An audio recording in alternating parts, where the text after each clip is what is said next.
खुलुमबाय गोजोन फुंबिलिनि बयनिसिमबो गाहाम हामलायनायजों लोगोसे नोंथांमोनखौ आंनि एसबी बड' निउज चेनेलाव बयखौबो बरायबावनाय थाबाय आं सिबि रानी ब्रह्म नोंथांमोननि थाखाय आं फिन गोदान खौरां लानानै फैबावबाय आसा खालामो खौरांखौ नोंथांमोना जोबजासिम नायलांगोन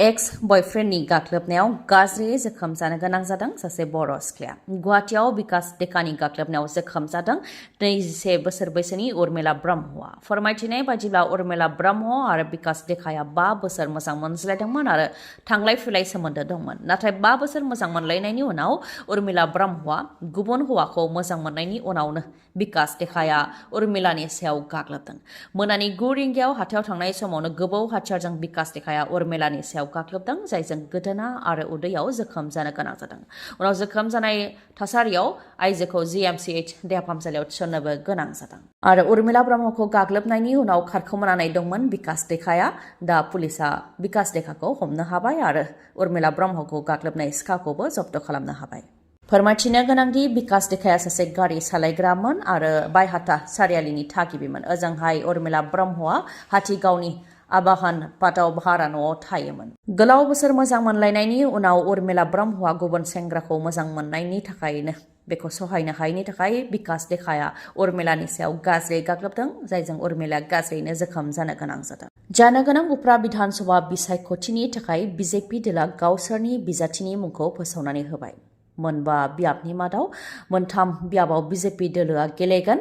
धलाई बिहाली आरो सामुगुरी बे मोनथाम बिधानसभा बियाबाव बिजेपिआ गेलेगोन धलाई बियाबनि थाखाय निहार रंजन दासआ गसंगोन बिहालीनि थाखाय दिगन्त घाटवार बिथाङा गसंगोन आरो सामुगुरीनि थाखाय दिप्लु रंजन शर्माया गसंगोन नाथाय बिजेपि दोला बिजाथि फोसावनायनि उनावनो दोलोनि गेजेराव गोजोन गैयै थासारिखौबो नुनो मोननाय जादों माखासे दैदेनगिरिफ्रा गावसोर लुबैनाय बायदि टिकेटखौ मोननो हायैखौ लानानै गोजोन गैयैखौ फोरमायथिदों बिजेपिनिफ्राय धलाई बियाबाव टिकेट मोनैनि थाखाय सासे बिजेपिनि दैदेनगिरियाबो बिबानखौ एंगारबाय काछार जिल्लानि बिजेपिनि लेङाइ आफादगिरि अमिय कान्ति दास बिथाङा बिबान एंगारबाय फेसबुक पेजनि गेजेरजों गावनि बिबान एंगारनायखौ मिथिहोदों बिथाङा ओजोंहाय बङाइगावआवबो एजिपि राजखान्थि दोलोनि गेजेराव अर नांदों एमपि भनि भुषण चौधुरीनि बिसिनो एमएलएनि टिकेट होगोना फ्राय रोखा जानायनि उनाव एजिपि राजखान्थि दोलोनि गेजेराव अर नांदों एजिपिनि सा 37सो लिडार आरो वार्कारफोरा एजिपि राजखान्थि दोलोखौ एंगारनो थांखि लादों बेनि मादाव एजिपि राजखान्थि दोलोनि दैदेनगिरि शैलेन सरकाराबो एजिपि राजखान्थि दोलोखौ एंगारबाय UPPL निफ्रायबो 3 बिजाथिनि मुं ओंखारदों डक्टर सांग्रां ब्रह्म निर्मल कुमार ब्रह्म आरो चन्दन ब्रह्म नाथाय बिथांमोननि गेजेराव सोर बिजाथि जागोन बेयो दासिमबो रोखा जायाखै बा बेनि सायाव दासिमबो फोरमायनानै होआखै UPPL दोलोनिफ्राय प्रमद बर'आ बिनि सायाव फोरमायथिदों दि सानसे साननैनि गेजेरावनो बिजाथिनि मुंखौ फोसावनानै होगोन बिजाथि सायख'नो थाखाय 4 दैदेनगिरिफोरनो बिबान होनाय जादोंमोन बिथांमोनहा बिजाथिनि मुंखौ खामाव सोनानै सिल खालामखाबाय आरो सानसे साननैनि गेजेरावनो बिजाथिनि मुंखौ फोसावनानै होगोन होननानै फोरमायथिदों प्रमद बर' बिथाङा ओजोंहाय जायनाखि डक्टर सांग्रां ब्रह्मआ UPPL खौ एंगारनानै BPF दोलाव थांनानै BPF निफ्राय बिसायख'थि गेलेगोन होननानै खौरां बिजोङाव गोसारदों बेनि सायावबो प्रमद बर' बिथाङा बुंथियो दि सावरायनाय सोलिनायानो थांखि जाया मानसिनि जिउआव राजखान्थि भाबै गोबां आसा थायो बेयाव मित्रजोट हिसाबै जेबो गोहोम गोग्लैनाय नङा होननानै बुंथियो प्रमद बर' बिथाङा लामानि जाब्रबथायजों सासे बर' सुबुङा जायगायावनो जिउ खोमानो गोनां जादों रङियानिफ्राय लाथिबारि लामायाव जादों गिख्रंथाव जाब्रबथाय थाइगेरखारि चौकआव AS14C 5517 नाम्बार थानाय डाम्पार गारिया खारबाय थानाय मटर साइकेलखौ उननिफ्राय सौख्रांदों जायजों मटर साइकेलाव थानाय सन्जय नार्जारिया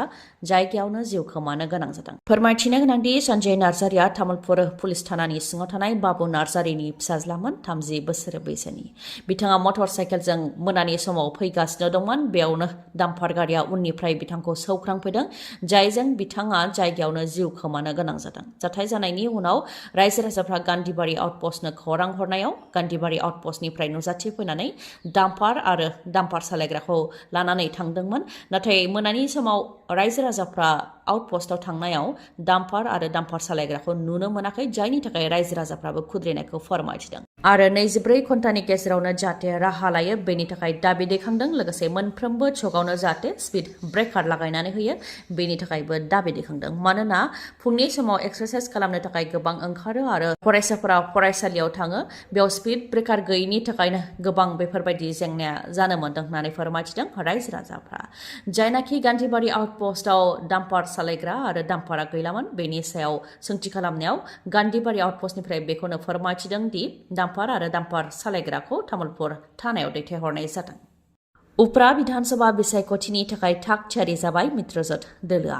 चिरां जिल्लानि खासिक'त्रायाव केन्द्र मावख' अदेबानि मिरु मावख' बेखेवदों मन्त्रि अशोक सिंघाल बिथाङा फैनानै मावख'खौ बेखेवफैदों अशोक सिंघालजों लोगोसे एजिपि राजखान्थि दोलोनि माखासे दैदेनगिरिफोरजों लोगोसे UPPL दोलोनि MP MLA MCLAफोराबो बेयाव बाहागो लादों प्रमद बर' बिथाङा बेयाव बाहागो लानानै फोरमायथिदों दि सिडली बियाबाव देरहानाया जोंनि थाखाय गेदेर खोथा नङा विधानसभा बिसायख'थि आरो लकसभा बिसायख'थियावबो जों देरहादोंमोन आरो बे उप्रा विधानसभा बिसायख'थियावबो गोबां फारागथिजों जों देरहागोन होननानै दाबि खालामदों प्रमद बर' बिथाङा लोगोसे बिथाङा बुंथिबावदों दि थांनाय 17 बोसोराव खामानि मावनाय आरो बे 4 बोसोराव खामानि मावनायखौ रायजो राजाफ्रा नुदों आसामनि गिबि मन्त्रि डक्टर हेमन्त बिश्व शर्माया आसामाव जौगानायनि खामानि मावदों जायखौ रायजो राजाफ्रा मोजां मोनदों बिचाराव गोजोन लाबोदों जायनि थाखाय दुर्गा फुजाखौ गोजोनै खुंनो हादों लोक्षि फुजाखौ गोजोनै खुंगासिनो दं आरो दिवालियाबो गोजोनै खुंजागोन होननानै बुंथियो प्रमद बर' बिथाङा मन्त्रि अशोक सिंघाल बिथाङाबो बुंथिदों दि गोबां भटनि गेजेरजों देरहासार जानो हागोन नखर नखर थांनानै भट बिहैगोन खेबनै खेबथाम थांनानै भटखौ बिहैगोन आरो मित्रजोटआ बे समाव गोख्रों आरो मोनबा बियाबाव NDAनि बिजाथियानो देरहागोन होननानै दाबि खालामो बिथाङा आसाम पाब्लिक सार्भिस कमिसननि कम्बाइन्ड कम्पिटिटिभ मेइन एग्जामिनेशन 2023 नि फिथाइखौ फोसावनानै होबाय 26, 27 आरो 28 जुलाइ 2024 आव मेइन आनजादखौ खुंनाय जादोंमोन जायफोर बिथांमोनहा क्वालिफाइड जाबाय बिथांमोनहा इन्टारभिउआव जिरायनो नांगोन 13 नभेम्बरनिफ्राय इन्टारभिउआ जागोन होननानै फोसावदों आरो इन्टारभिउनि डिटेल शेड्युलखौ उननि समाव फोसावनाय जागोन होननानैबो मिथिहोदों नैथि गायसनथि सान फालिनो आखायाव लादों इउनाइटेड फराम अफ एक्स एनडिपिआ 21 अक्ट'बराव नैथि गायसनथि सान अदेबानि फाउन्डेसन डे खुंनो थाखाय आखायाव लादों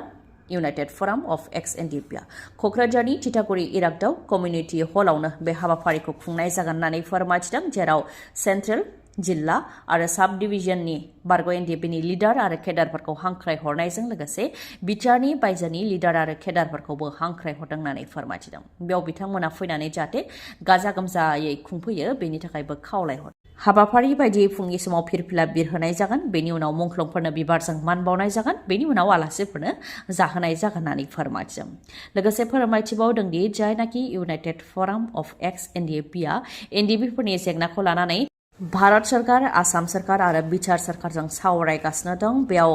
एनडिपिफोरनि जेंनाखौ लानानै सावरायनाया बेसेबां आवगायखौ बेखौ मिथिनो लुबैनानै गोबां एनडिपिफोरानो खौरां लाहरो बेनिखायनो बे हाबाफारिनि गेजेरजोंनो गुवारै फोरमायथिनानै होनाय जागोन होननानै फोरमायथिदों रन्जन दैमारि बिथांनि साननाय हनाया माबायदि आरो सा 5-6 सेन्ट्रेल जोबथेसालियाव जोबथे जानायफोरखौ उदां खालामनो थाखाय मा खामानि मावदों बेफोरनि सायाव गुवारै फोरमायथिनानै होगोन होननानै फोरमायथिदों इउनाइटेड फराम अफ एक्स एनडिपिनिफ्राय नगावनि रुपहिहाट पुलिस थानाखौ रोजा रोजा कंग्रेसनि मावथिफ्रा बेंखनहैदों आरो खुद्रिदों फोरमायथिनो गोनांदि माखासे सान सिगां कंग्रेस राजखान्थि दोलोआ हानजा सरनाय हाबाफारि लादोंमोन बेयाव बिजेपिनि माखासे मावथिफोरा आखायाव गोलाव गोलाव लावथि लानानै कंग्रेसनि दैदेनगिरि आरो मावथिफोरनि गारिखौ बुफाय बुसि खालामदोंमोन बेनि हेंथा जाहाथे राहा लायो बेनि थाखाय नगाव थाना आरो रुपहि थानायाव कंग्रेस दोलोआ गसर होदोंमोन नाथाय दायनिगिरिफोरनि हेंथा दासिमबो जेबो राहा लायैनि थाखाय कंग्रेसनि रोजा रोजा मावथिफोरा बेंखनहैदों रुपहिहाट पुलिस थानाखौ जेराव MP रकिबुल हुसैन प्रदुत बरदलै भुपेन बरा बिथांमोनजों लोगोसे गोबां कंग्रेसनि दैदेनगिरिफ्रानो बाहागो लादों भुपेन बरा बिथाङा बेयाव बाहागो लानानै बुंथिदों दि बिजेपिनि गुन्दाफोरा गोलाव गोलाव लावथि लानानै जेरैबायदि कंग्रेसनि दैदेनगिरिफोरनि सायाव गाग्लोबदों बेबायदि कंग्रेसनियाबो लावथि लानानै ओंखारनांगौ नामा आरो बिजेपिनि दैदेनगिरिफोरनि सायाव गाग्लोबनांगौ नामा होननानै बेनि सायाव डक्टर हेमन्त बिश्व शर्माया फिननायखौ होनांगौ होननानै बुंथियो आरो कंग्रेसनि मावथि आरो दैदेनगिरिफोरनि सायाव गाग्लोबनायनि हेंथा पुलिसा जुदि जेबो राहा लायाब्ला सेल्फ डिफेन्सनि थाखाय कंग्रेसआ राहा लानो गोनां जागोन बे आयेनाव दंखायो होननानैबो बुंथियो बे जाथायनि सायाव नगाव थाना आरो रुप'हिहाट थानाया जाहाथे गेजेरनि जानानै खामानि मावो बेनि थाखाय बे मोननै थानायाव गसर होनाय जादोंमोन नाथाय दायनिगिरिफोरनि हेंथा जेबो राहा लायाखै होननानै फोरमायथिदों बेनिखायनो जुदि पुलिसा गोख्रों राहा थाबैनो लायाबा कंग्रेसआ बेनिख्रुइ बांसिन सुबुं लानानै आरो गोख्रोङै खुद्रिनाय दिन्थिफुंबावगोन होननानैबो फोरमायथिदों भुपेन बरा बिथाङा मणिपुरनि गिबि मन्त्रि एन बीरेन सिंहखौ बिबाननिफ्राय बोख्लायगोन नामा एन बीरेन सिंह बिथांखौ बिबाननिफ्राय बोख्लायनो थाखाय 19 बिजेपिनि एमएलएआ प्राइम मिनिस्टार नरेंद्र मोदी बिथांनिसिम लाइजाम लिरहरदों जेराव स्पिकार आरो गागि मन्थ्रिफोरनिबो सागान दं लाइजाम लिरहरनायखौ सिरियै लाखिनाय जादोंमोन नाथाय माखासे पेजआ लिक जादों जायनि थाखाय बे खौराङा खौरां बिजोंफोराव गोसारदों मणिपुराव हिंसारि जाथाय जानायखौ लानानै एन बीरेन सिंह बिथाङा सामलायनो हायैनि थाखायनो 19 बिजेपिनि एमएलएफोरा सिरियै प्राइम मिनिस्टार नरेंद्र मोदी बिथांनिसिम लाइजाम लिरहरदों एन बीरेन सिंहखौ बिबाननिफ्राय बोख्लायनो थाखाय बिथांमोनहा फोरमायथिदों दि गोनांथार मुवा बेसादनि आंखाल जादों मुवा बेसादनि बेसेनाबो गोबां बांदों आरो रांखान्थि बिथिङावबो गोबां गोहोम गोग्लैदों मणिपुराव बिजेपि दोलोखौ रैखा खालामनायजों लोगोसे रायजो राजाफोरखौ बा मणिपुर रायजोखौ रैखा खालामनायाबो जोंनि बिबान दङ होननानै बिथांमोनहा बे थासारिखौ सामलायनो हायैनि थाखाय एन बीरेन सिंहखौ गिबि मन्थ्रिनि बिबाननिफ्राय बोख्लायनांगौनि दाबिजों प्राइम मिनिस्टार नरेंद्र मोदी बिथांनिसिम लाइजामखौ लिरहरदों फुजानि अफारनि थाखाय जाय बिथांमोनहा नेनानै दंमोन बिथांमोननि थाखाय गोजोनथाव खौरां मणिपुरनि मानास अट' हन्डा श'रुमा नोंथांमोननि थाखाय फुजानि अफार लानानै फैदों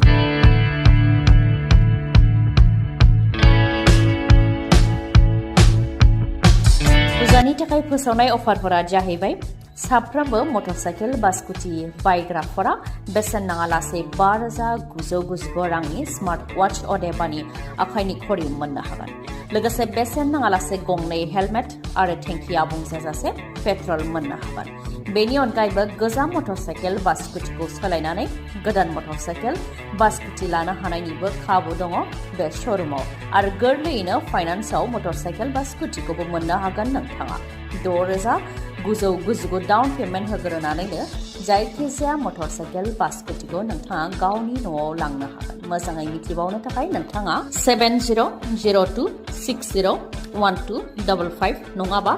8638250343 बे नाम्बारावबो कन्टेक्ट खालामनो हागोन गोजोन्थों दिनैनि खौराङा एसेनोसै खौरांखौ जोबजासिम नायनायनि थाखाय गोजोन्थों नोंथाङा आंनि चेनेलाव गोदानबा सानफ्रामबो फुंनि समाव खौरां मोननो थाखाय चेनेलखौ साबस्क्राइब खालाम आरो बेल आइकनखौबो क्लिक खालाम लोगोसे खौरांखौ मोजां मोनदोंबा लाइक कमेन्ट आरो शेयार खालामनो दाबाव गोजोन्थों